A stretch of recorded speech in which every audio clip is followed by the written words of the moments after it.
Bismillahirrahmanirrahim. Assalamualaikum warahmatullahi wabarakatuh. Alhamdulillahirabbil alamin. Assalatu wassalamu ala asyrafil anbiya'i wal mursalin nabiyina Muhammadin wa ala alihi wa sahbihi ajmain. Amma ba'du. Ikhwatil kiram yang dimuliakan oleh Allah Subhanahu wa taala. Pertama-tama, alhamdulillah kita manjatkan rasa syukur kepada Allah Subhanahu wa taala atas limpahan nikmat karunia yang Allah berikan kepada kita. Salawat serta salam semoga senantiasa tercurah limpahkan kepada suri tauladan kita, qudwa kita Nabi Muhammad sallallahu alaihi wasallam.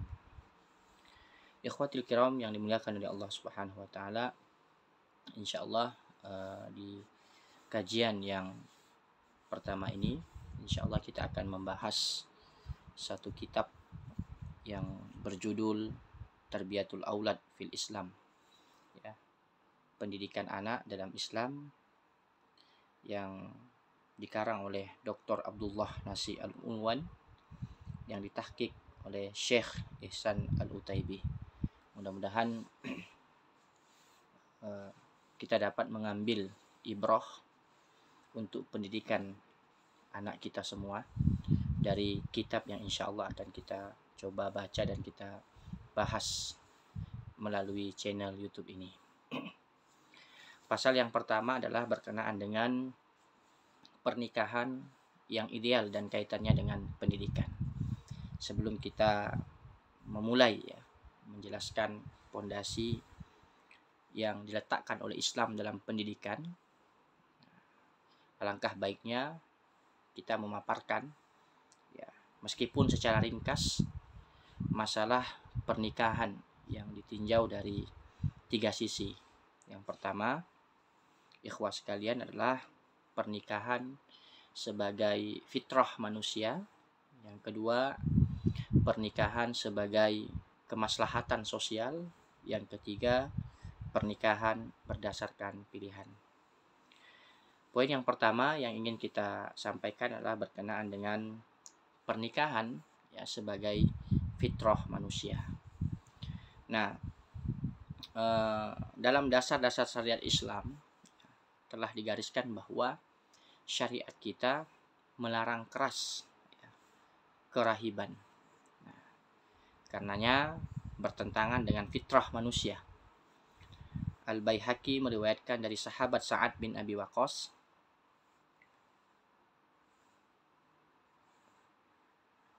dalam satu hadis Rasulullah SAW bersabda, Innallaha qad abdalana birruhbaniyatil hanifiyati as-samhah.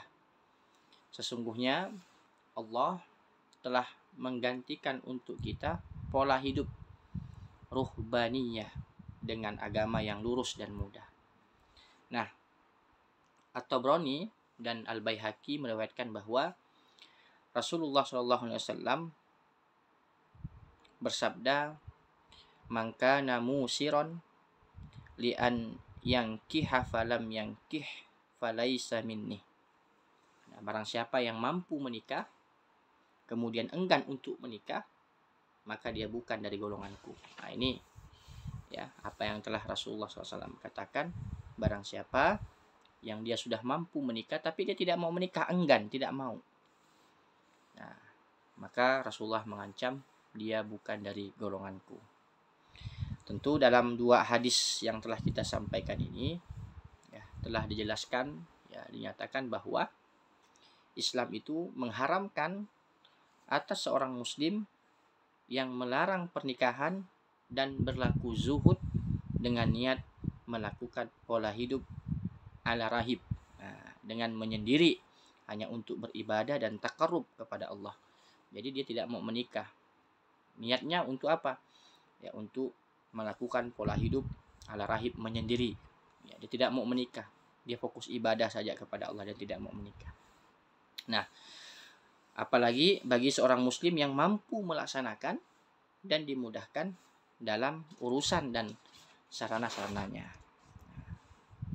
Ikhwatil kiram, tentu jika kita merenungkan sikap Rasulullah SAW ya, dalam memelihara masyarakat kita ya, dan menanggulangi ya kebutuhan jiwa manusia, maka kita akan tambah merasa yakin bahwa pemeliharaan dan penanggulan itu terbangun atas pengetahuannya akan hakikat manusia itu dan tuntutan keinginan dan kecenderungannya.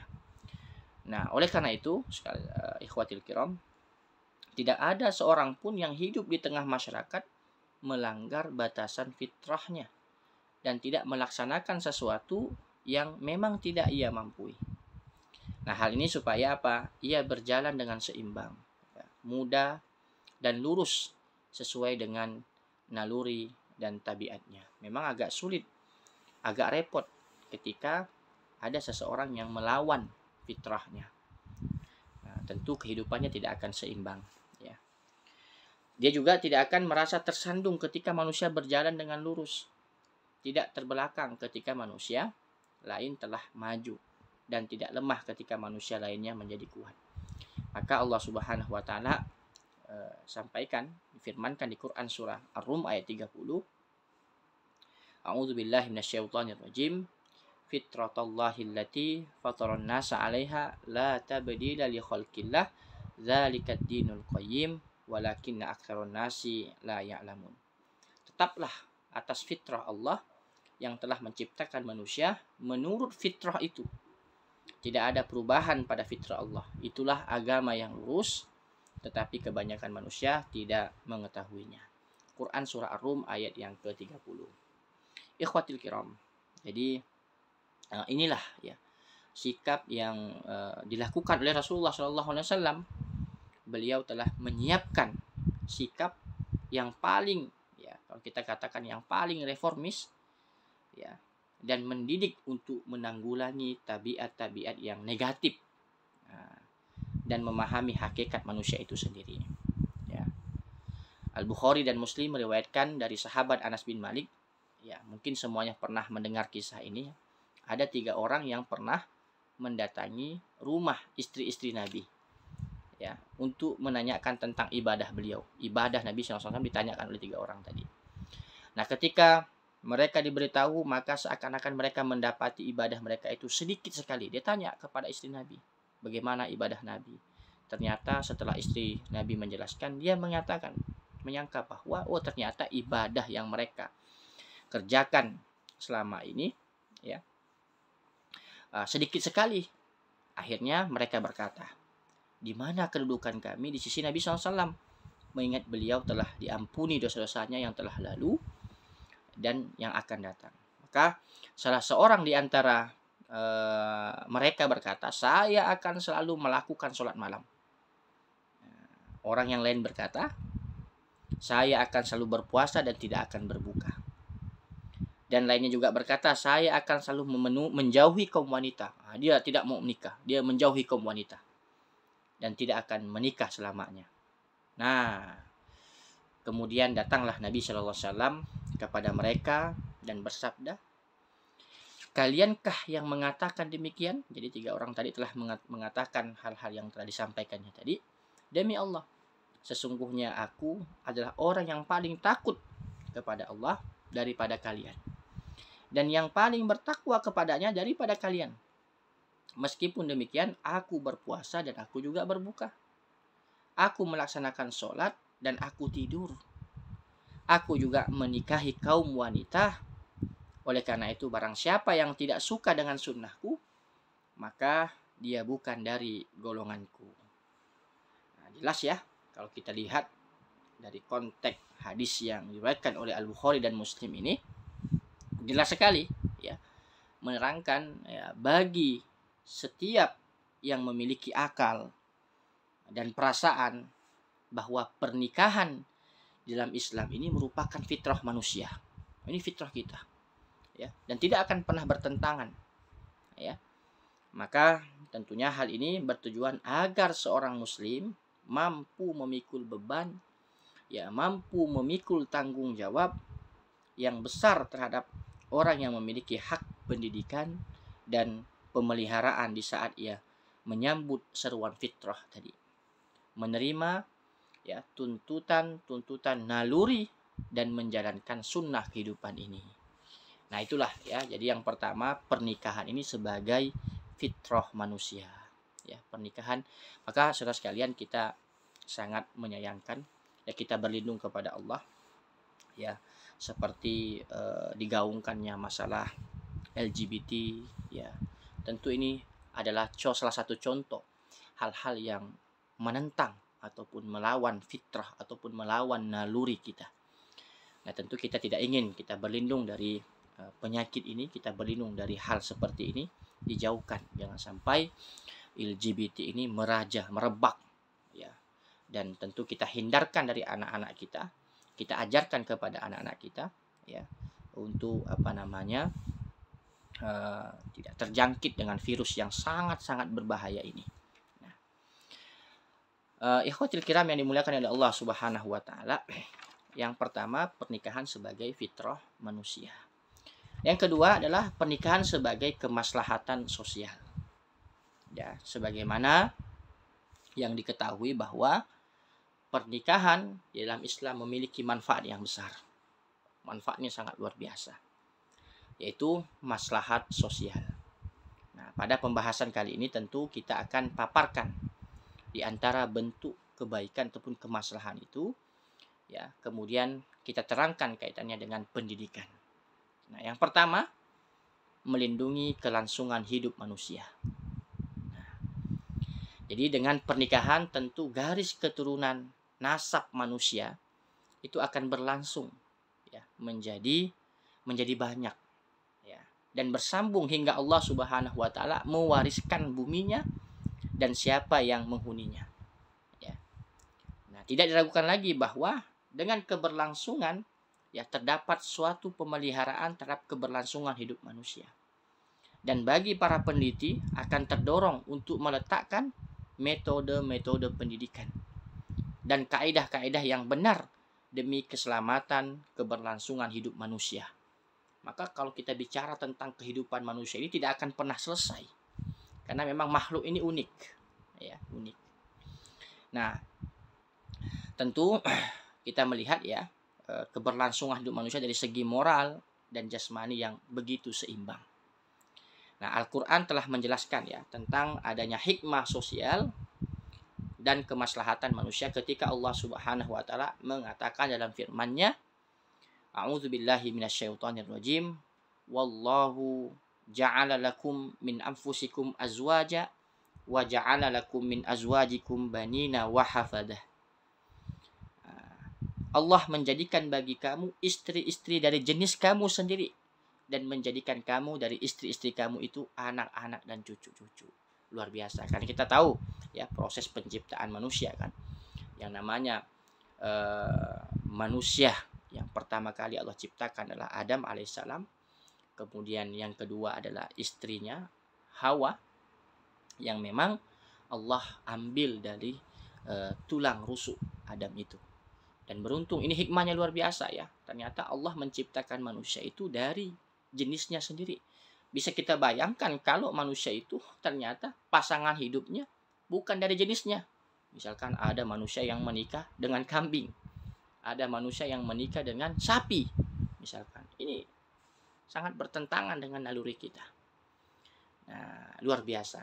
Dan yang kedua, di Quran surah An-Nisa juga, ya ayyuhan nasu taqu rabbakumul ladzi khalaqakum min nafsin wahidah wa khalaqa minha zawjaha wa bassa minhuma rijalan katsiran wa nisaa. Hai sekalian manusia, bertakwalah kepada Rabbmu yang telah menciptakan kamu dari seorang diri dan darinya Allah menciptakan istrinya. Dan dari keduanya Allah mengembangbiakkan laki-laki dan perempuan yang banyak. Nah, dalam konteks ayat ini Allah serukan manusia ya. Jadi tidak mesti hanya orang beriman saja. Seluruh manusia. Sudah Allah jelaskan secara eksplisit dalam ayat ini bahwa yang namanya seorang laki-laki itu pasti menikah dengan seorang perempuan. Tidak mungkin ada laki-laki yang menikah dengan laki-laki. Ya. Nah, jelas ya. Jadi melindungi keberlangsungan hidup manusia. Kalau ingin punya anak, ya jelas harus menikah dengan perempuan. Nah, akhir-akhir zaman ini kita luar biasa sekali, luar biasa ya. ada misalkan seorang laki-laki ya memberitakan tentang kehidupannya, dia menikah dengan pasangan hidupnya yaitu seorang laki-laki. Nauzubillahi min zalik. Kita berlindung kepada Allah. Ya, jangan sampai ini juga terjadi kepada anak cucu keturunan kita. Kalau ada laki-laki menikah, bagaimana keberlangsungan kehidupan manusia? Perempuan menikah dengan perempuan, lesbi misalkan, menikah, bagaimana dia punya keturunan? Ya, dan hari ini terbukti tidak ada satu riset pun ada orang yang mampu membuat rahim seperti rahim yang Allah titipkan kepada seorang wanita. Tidak akan ada yang. Nah, ya. Jadi melindungi keberlangsungan hidup manusia. Maka hakikatnya manusia itu adalah khalifatu fil ardh. Kemudian dia sebagai hamba Allah. Nah, jelas. Ya, bagaimana Allah sudah takdirkan manusia bahwa manusia memang menghuni bumi ini. Ya. Nah, itu yang pertama, melindungi keberlangsungan hidup manusia. Yang kedua, ikhwatil kiram, menjaga nasab. Ya. Jadi dengan jalan pernikahan yang disyariatkan Allah Subhanahu wa taala, maka anak-anak akan merasa bangga dengan bapak-bapak mereka sebagai orang tua. Luar biasa, Pak, kalau kita lihat anak kita hari ini. Ya. Ketika kita datang, ya, dia tahu kita seorang ayahnya. Ketika kita pulang bekerja, kita datang ke rumah kita, pasti dia menyambut kita senang luar biasa. Ya. Dan kita bisa sangat juga bersedih hari ini ketika melihat ada seorang anak yang tidak jelas siapa ayahnya. Yang mungkin ditelantarkan waktu dilahirkan, dibuang. Nah, ya, tidak jelas siapa orang tuanya. Sangat sedih kita lihat hari ini. Nah, tentu tidak kita ragukan lagi bahwa dalam berketurunan ini terdapat penghargaan diri, kestabilan jiwa dan kemuliaan manusia. Jadi manusia itu mulia, Pak. Jelas nasabnya. Ya, mulia dia. Jadi maka kita berlindung kepada Allah kalau ada orang yang melakukan perzinahan, maka justru menghinakan. Sementara Allah sudah memuliakan kita dengan pernikahan. Maka kita berlindung kepada perzinahan, ya. Nah, kalau sekiranya tidak melalui jalan pernikahan yang disyariatkan Allah, maka akan cacatlah suatu masyarakat yang di dalamnya terdapat anak-anak yang tidak memiliki keturunan dan kehormatan. Na'udzubillah. Ya. Nah, dan dengan demikian itu adalah tusukan yang tajam bagi moralitas yang baik dan penyebaran kerusakan serta pembolehan segala cara. Ya. Jadi jelas nasab kita siapa.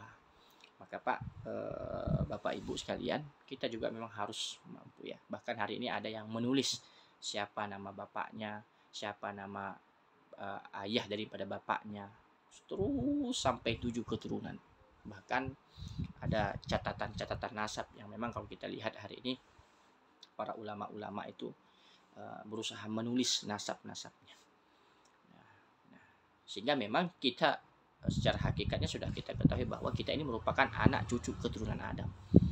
Ya, anak cucu keturunan Adam alaihissalam. Maka sudah terbantahkan, ada teori-teori yang mengatakan bahwa manusia ini dari kera dan seterusnya. Ya. Nah, terbantahkan.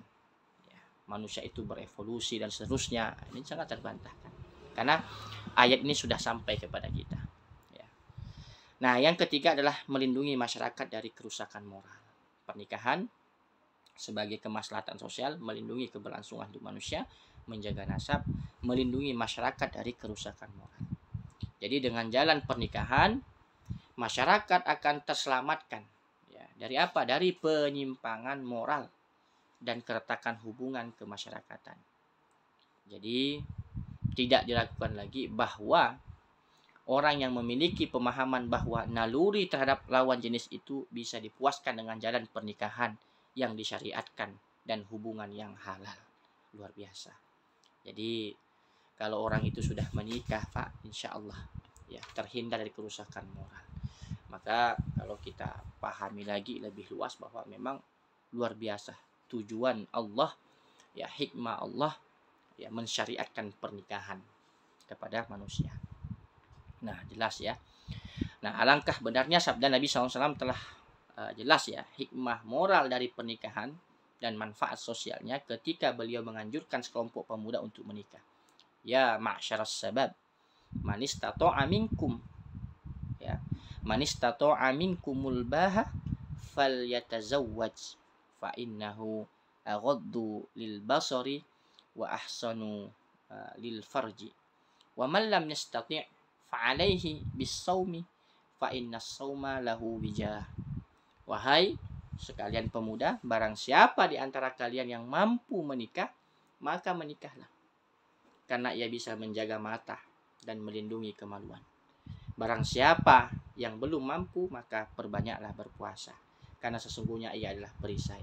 Maka ini juga nasihat ya bagi para pemuda. Ada sudah resep. Dan ini resep yang terbaik. Jadi ya, pemuda-pemuda hari ini jangan galau. Ya, bukan berarti waktu muda tidak bisa bertakwa. Ini jelas ya.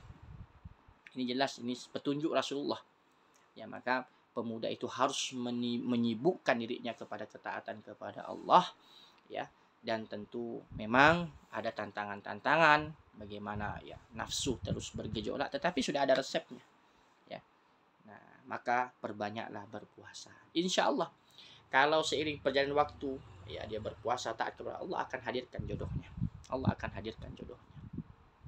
Jadi jangan pernah khawatir. Selanjutnya adalah melindungi masyarakat dari berbagai penyakit. Ya, dengan jalan pernikahan, masyarakat akan selamat dari penyakit yang berbahaya yang bisa menjerumuskan anak-anak ke dalam perbuatan zina. Ya, perilaku yang menjijikkan ya, kita sebut dengan free sex, ya naudzubillah. Pergaulan bebas, ya, sebab perbuatan menyimpang, ya, bisa mengakibatkan penyakit yang mematikan. Ya, banyak sekali penyakit-penyakit hasil daripada hubungan seks bebas itu ya, naudzubillah. Ada penyakit ya, kelamin ya, kencing nanah dan seterusnya. Kita berlindung dari wabah-wabah ini semua. Itu karena apa tadi? Karena memang melakukan hubungan yang tidak disyariatkan, dan tentu pasti setiap yang Allah tidak syariatkan, yang Allah larang, itu pasti mengandung hikmah yang luar biasa. Maka kenapa Allah haramkan zina? Banyak sekali dampak kerusakan, kemafsadatan ya. Ketika seseorang itu menjauhinya, maka akan mendapatkan kemaslahatan. Ketika orang itu melakukannya, melaksanakannya, melanggar aturan itu, maka akan muncul kerusakan. Na'udzubillahi min dzalik. Ya. Nah, kemudian ikhwatil kiram yang dimuliakan oleh Allah Subhanahu wa taala, insyaallah sedikit ini ya, pasal yang pertama masih seputar pernikahan sebagai kemaslahatan sosial. Insyaallah untuk part yang keduanya akan kita lanjutkan di nanti ya, di video yang kedua. Mudah-mudahan ini bisa dicerna ya, bisa memberikan manfaat untuk kita semua. Kita akan coba kaji ataupun kita baca sampai tuntas kitab Tarbiyatul Aulad ini, insyaallah ya. Ketika kita mau ya melaksanakan amal itu, pasti harus ada landasannya, yaitu ilmu. Maka kita berharap kita istiqomah beramal ya, kemudian berilmu sebelum kita beramal. Insyaallah nanti akan ada kajian-kajian fokusnya berkenaan dengan bagaimana dengan pendidikan anak dalam Islam. Kita bahas dulu tentang pernikahan yang ideal dan kaitannya dengan pendidikan nanti ya. Insyaallah kita akan lanjutkan di part 2. Aqulu qouli hadza astaghfirullah li wa lakum. Assalamualaikum warahmatullahi wabarakatuh.